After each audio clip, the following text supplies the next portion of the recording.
Uramukije wewe udahema kubana natwe makuru n'ibiganiro vya minsi yose tudahema gushikiriza kuri ndebesha kure yanya nayo yacu ya Isange TV. Kuri Isange TV niho tubashikiriza amakuru atandukanye avanye n'ibisata bitandukanye, igisata ca politiki, igisata cy'umutekano, igisata cy'indero, igisata cy'uburimyi n'ibindi byose, maze tukabashikiriza amakuru ameze neza bivanye n'amasoko yacu yizewe ni mu nyuma yo gukora amatohoza yimbitse.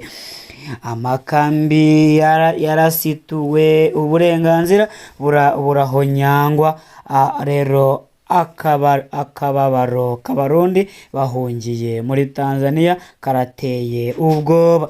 Amakuru niyo tugiye kubashikiriza ngabashe kugaragara muri izi mpfunyapfunyi ndetse n'ayandi yose tutabashe kubashikiriza muri izi mpfunyapfunyi niyo turaza kubagaragaza ku buryo bw'idonido. Reka rero tudatevye tubagezeho idonido ry'aya makuru.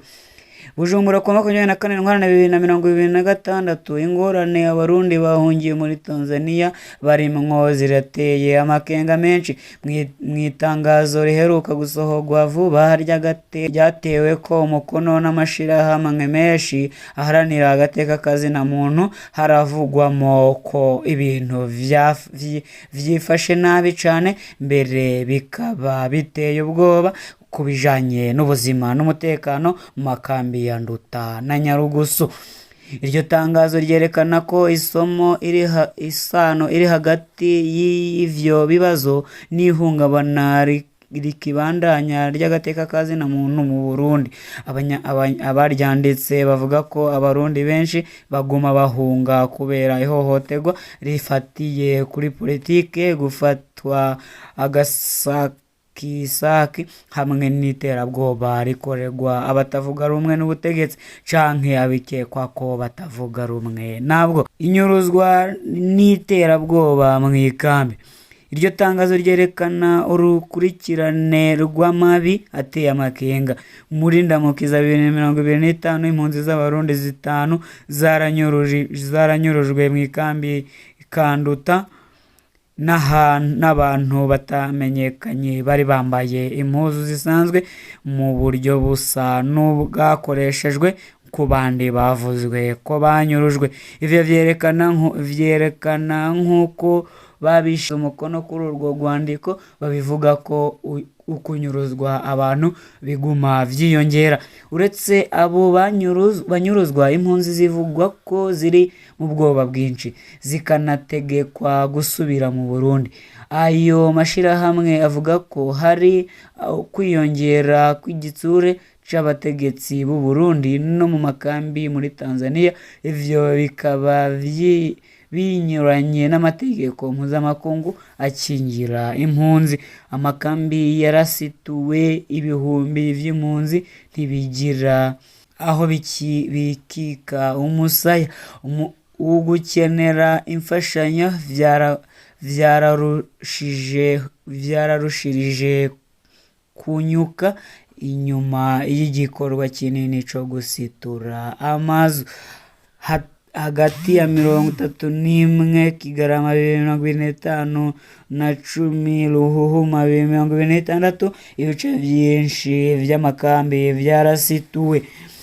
Induta ibice 13 kuri 17 vyarasambuwe, no kuvuga hafi 85% vy'inzu, mu gihe Inyarugusu hasigaye ibice 6 gusa kuri 18 bitarasiturwa.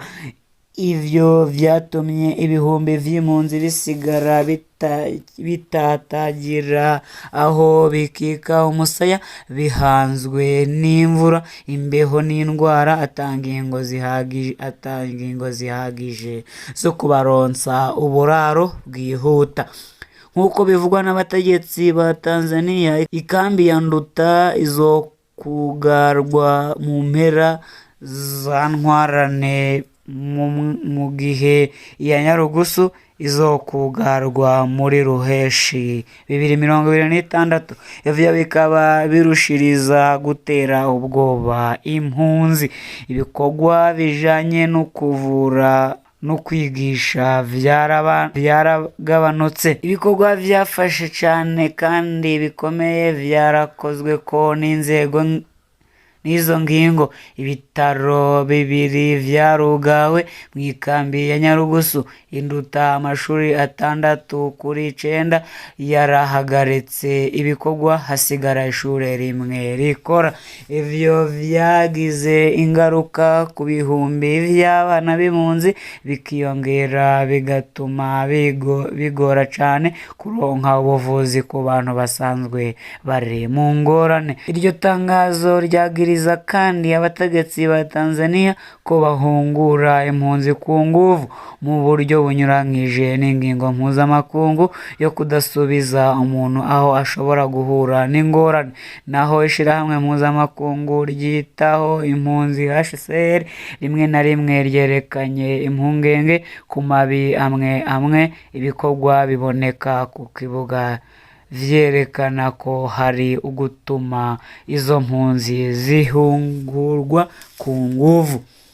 Ariko nk'uko ivyegeranyo bitandukanye bibivuga, abarundi basubiye mu gihugu cabo bahura n'ihohoterwa rikomeye ry'agateka kabo, harimwo guhagarikwa ataco bazira, kuburizwa irengero, hamwe no gupfungwa igihe kirekire ataco bagirizwa. Akamo kihutirwa muri Tanzania no ku muryango mpuzamakungu.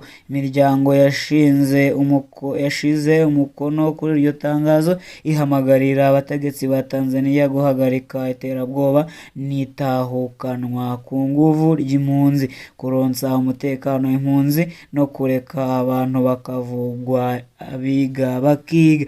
Barasaba kandi ko uruhara rwa HCR rwo komezwa kugira impunzi z'abarundi zikingirwe koko. Hakanasabwa umuryango mpuzamakungu kwitanga cane kugira wubahirize ingingo yo kudahungura umuntu ahashobora guhura n'ingorane.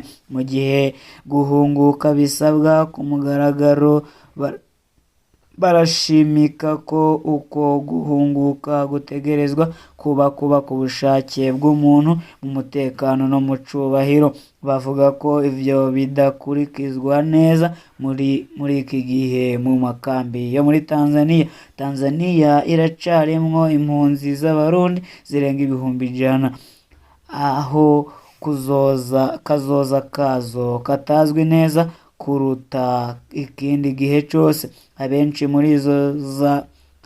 muri izo zahunze intureka za 2015 yatangujwe n'ikiringo ca gatatu kitavugwa ko rumwe c'uwahoze ari umukuru w'igihugu Pierre Nkurunziza.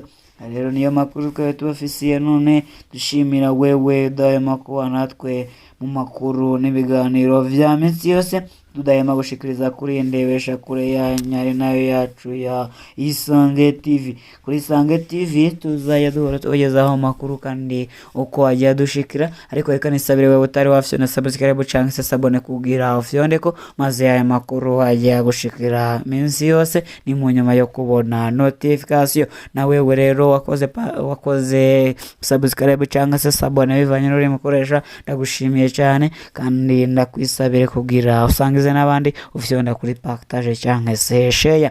Turabakunda cyane, mugira amahoro y'Imana.